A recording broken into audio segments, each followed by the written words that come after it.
नमस्कार, मैं Dhananjay Kumar UP Bharat news की तरफ से आज हम लोग पहुँचे हैं जो कि राष्ट्रीय कार्यालय नागमलपुर में सशक्त समाजवादी पार्टी के जो राष्ट्रीय अध्यक्ष हमारे बीच में बैठे हुए हैं पास में, बैजनाथ यादव जी, जो कि सुप्रीम कोर्ट के वकील भी हैं, एडवोकेट, अनशन पे बैठे हुए हैं। पिछड़ा वर्ग के आरक्षण के लिए 7% आरक्षण के लिए इनका मांग है सरकार से, जो लगभग आज 460 दिन यानी कि 16 माह लगभग हो चुका है अनशन बैठे हुए हैं। तो नेताजी, सबसे पहले हमारे चैनल में आपका स्वागत है।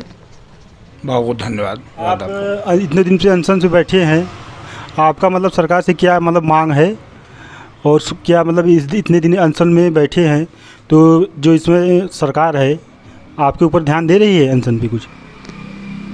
हम पिछड़ा वर्ग को 60% आरक्षण दिलाने के लिए 20/12/2020 से लगातार सत्याग्रह कर रहे हैं। यह मिशन 2020 के नाम से चल रहा है। पिछड़ा वर्ग को 60% आरक्षण मिले। डॉक्टर राम मनोहर लोहिया की लड़ाई जो लड़ी गई थी, जो डॉक्टर राम मनोहर लोहिया जी लड़े थे, वही लड़ाई मैं लड़ रहा हूँ सत्याग्रह के माध्यम से। आज 460 दिन पूरे हो गए हैं। सामाजिक न्याय अधिकारिता मंत्रालय से पत्र हमारे पास आया हुआ है दिल्ली से, जिसमें कहा गया है कि जो आपकी मांग है उस पर हायर अथॉरिटी को मामला ट्रांसफ़र किया गया है नेसेसरी एक्शन लेने के लिए, और उसके अलावा अभी तक दूसरा कोई लेटर नहीं आया है। यह लड़ाई पिछड़े वर्ग को हक अधिकार दिलाने के लिए, संविधान के मुताबिक समानता समतामूलक समाज के लिए यह लड़ाई लड़ी जा रही है। जातिगत जनगणना हो, जिसकी जितनी हिस्सेदारी है, जिसकी जितनी हिस्सेदारी उसकी उतनी भागीदारी होनी चाहिए। शोषण मुक्त समाज की जो है मतलब कि यह अपेक्षा है कि शोषण मुक्त समाज हो, क्योंकि जातिगत जनगणना न होने से आज लोगों में जो शोषण की प्रवृत्ति है वह दूसरे का हक दूसरा कोई ले रहा है। यह नहीं होना चाहिए। जब जातिगत जनगणना हो जाएगी, सब 4 वर्ग में लोग बटे हुए हैं, सामान्य वर्ग, पिछड़ा वर्ग, अनुसूचित जाति, अनुसूचित जनजाति। इसमें जो है सभी वर्ग की गणना हो जाए, सबको जो है आरक्षण टोटल जो है उनको उपलब्ध करा दिए जाएं, सभी को आरक्षण दे दिए जाए। लड़ाई जो असमानता की है, जो संविधान के खिलाफ है, संविधान के विरोध में अभी चल रहा है, जो असंतोष है, जो असमानता है सामाजिक, यह सामाजिक समानता के लिए लड़ाई लड़ी जा रही है। सामाजिक समानता ज़रूर जो है स्थापित होगी जब जातिगत जनगणना हो जाएगी। लोगों को अपने आंकड़े सामने आ जाएंगे, सभी लोग अपने हक अधिकार के लिए जो है लड़ेंगे और पाएंगे, क्योंकि हम ये चाहते हैं कि देश में संविधान के मुताबिक देश चले। संविधान के पहले की जो सामाजिक असमानता है उसको दूर होनी चाहिए, वो दूर होना चाहिए, क्योंकि संविधान के होने का कोई अर्थ नहीं निकल रहा है देश में। यथार्थ आज़ादी जो है यह संविधान के मुताबिक लोगों के हक अधिकार मिलेंगे तभी यथार्थ आज़ादी आएगी। यथार्थ आज़ादी अभी लोगों को नहीं मिली हुई है। यथार्थ आज़ादी मिलने के लिए, लेने के लिए जातिगत जनगणना ज़रूरी है। यह जातिगत जनगणना जब तक नहीं होगी, लोगों को हक अधिकार नहीं मिलेंगे। शिक्षा प्रभावित हो रही है, शिक्षा लोगों को नहीं मुहैया कराई जा रही है। दोहरी शिक्षा नीति देश में ख़त्म हो, लोग शिक्षित 100% नहीं हो पा रहे हैं। यह सरकार की नाकामी है। अभी भी बच्चे तमाम ऐसे हैं जो अभी भी स्कूल में नहीं जाते, स्कूल से बाहर ही टहल रहे हैं। यह कैसी आप मतलब कह रहे हैं कि जो सरकार इसमें है सब स्वतंत्र नहीं है, मतलब आज़ाद नहीं है। अभी भी भाजपा सरकार मतलब बोलती है सब स्वतंत्र हैं, बहु बेटियाँ सुरक्षित हैं, रोज़गार दिए हैं, 5 लाख रोज़गार दिए हैं, युवाओं को नौकरियां दिए हैं। मतलब ये वो आप मतलब कह रहे हैं कि नहीं मिला है इस सरकार में? ऐसा है कि हमारे देश में जनसंख्या बहुत ज़्यादा है। जनसंख्या के मुताबिक लोगों को नौकरियां नहीं मिली हैं और कोई भी ऐसी एक भी परीक्षा को बता दीजिए जो कि भाजपा ने परीक्षा लिया हो और वह जो है उसमें साल्वर गैंग और सही ढंग से कोई भी परीक्षा संपन्न हुई हो तो बताइए। कोई भी परीक्षा भाजपा के शासनकाल में संपन्न नहीं हुई। शिक्षा भाजपा के शासनकाल में खत्म हो गई है और हर जगह किसी भी परीक्षा को सही ढंग से संपन्न नहीं किया गया।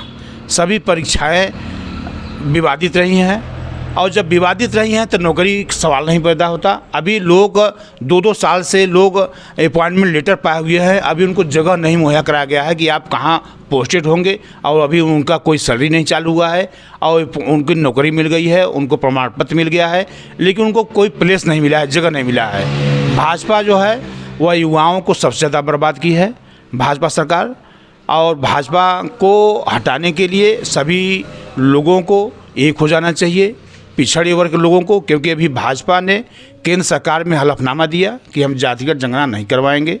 जब जातिगत जनगणना नहीं करवाएंगे तो आंकड़ा सामने नहीं आएगा, लोगों को नहीं पता चलेगा कि हाँ हम हैं कितने और हमको मिल कितना रहा है। ये असमानता जो है यह भाजपा और पैदा करना चाह रही है। कोई भी परीक्षा सही ढंग से संपन्न नहीं है। लोगों के हक अधिकार जब तक नौकरी नहीं मिलेगी, शिक्षा नहीं मिलेगी, तो लोगों को हक अधिकार नहीं मिलेंगे। भाजपा सबसे ज़्यादा युवाओं को सामने रखी कि युवाओं को, प्रधानमंत्री हज़ारों बार बोले होंगे कि 65 करोड़ युवा, 70 करोड़ युवा, लेकिन देश में युवा वर्ग का सबसे ज़्यादा नुकसान अगर किसी का हुआ है आज़ादी के बाद तो भाजपा के कार्यकाल में हुआ है। और भाजपा जानबूझ करके युवाओं को जो है रास्ते से भटका रही है और उनको हक अधिकार नहीं दे रही है, शिक्षा से उनको दूर कर रही है। और जब सब कुछ व्यक्तिगत हो जाएगा, निजीकरण हो जाएगा, तो वो आरक्षण देंगे कहाँ? सब जगह आरक्षण न देने के लिए भाजपा जो है यह सभी कुछ संस्थाओं को निजीकरण कर रही है। निजीकरण कर देंगे तो लोगों को जो है हम नौकरी नहीं देंगे, आरक्षण का कोई मतलब नहीं, तो आरक्षण को ही ख़त्म करना चाह रही भाजपा। अब तो क्रांति है, ये तो हम जो कर रहे हैं ये तो क्रांति है, क्रांति मुक्त की। नेताजी इतने दिनों से संसद में बैठे हुए हैं, तो मतलब क्या मतलब आपका उद्देश्य मतलब ये है कि मतलब मांग आपकी सुनेगी सरकार? हम सरकार को सुना देंगे जनता को जगा करके। सरकार हमको कुछ नहीं दे सकती है, हम लोगों को जगा करके उनको उनका हक अधिकार जो है दिलाने के लिए उनको सामने लाएंगे, उनको एकजुट करेंगे और वो एकजुट हो करके अपने प्रतिनिधियों को, जनप्रतिनिधियों को भेज करके पार्लियामेंट में वो कानून बनवा देंगे। 60% को मिल जाएगा। हम सरकार से नहीं अपेक्षा करते, हम लोगों से अपेक्षा करते हैं, पिछड़े वर्ग के लोगों से अपेक्षा करते हैं कि वो एकजुट हो जाएं और एकजुट होकर के अपने जनप्रतिनिधियों को पार्लियामेंट में भेजें और उनके लिए वो लड़ाई लड़ेंगे, 60% आरक्षण को दिलवा देंगे। जैसे वो नेताजी आपकी पार्टी जो है चुनाव मतलब लड़ाए हैं आप अभी? आपकी पार्टी नामांकन के लिए एक कैंडिडेट गए हुए थे इस बार विधानसभा में और समय कम था, लास्ट टाइम में वह नामांकन नहीं कर पाए थे।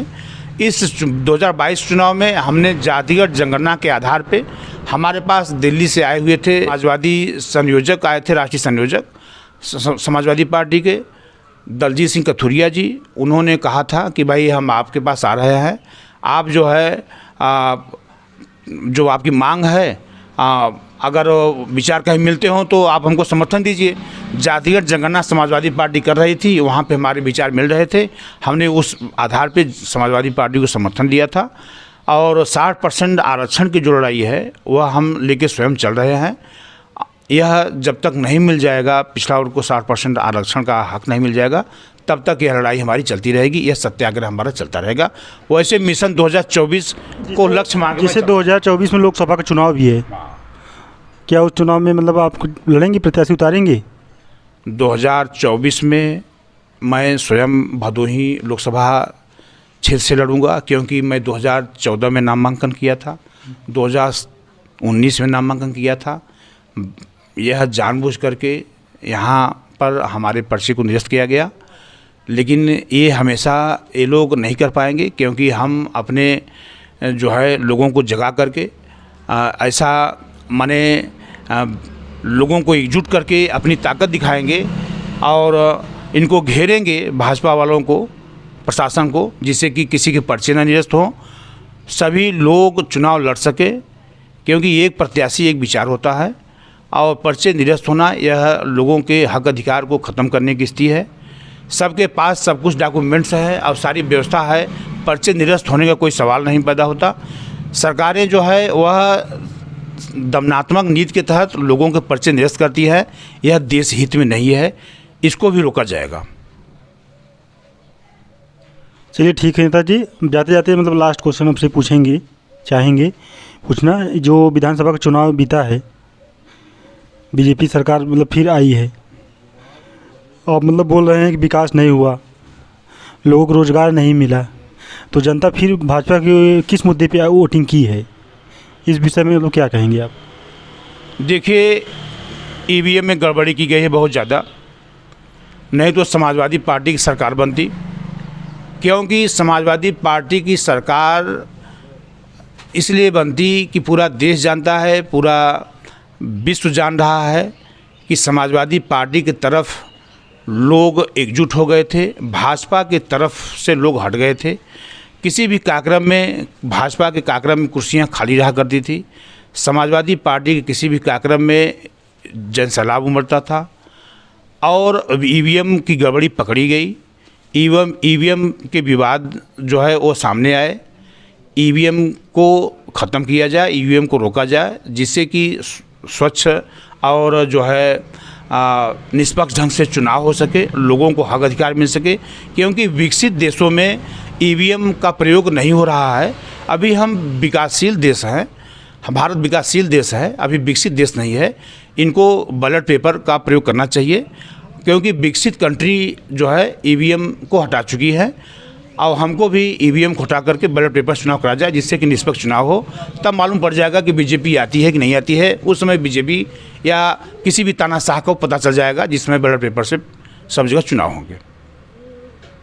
ठीक है नेताजी, समय देने के लिए बहुत बहुत धन्यवाद आपका।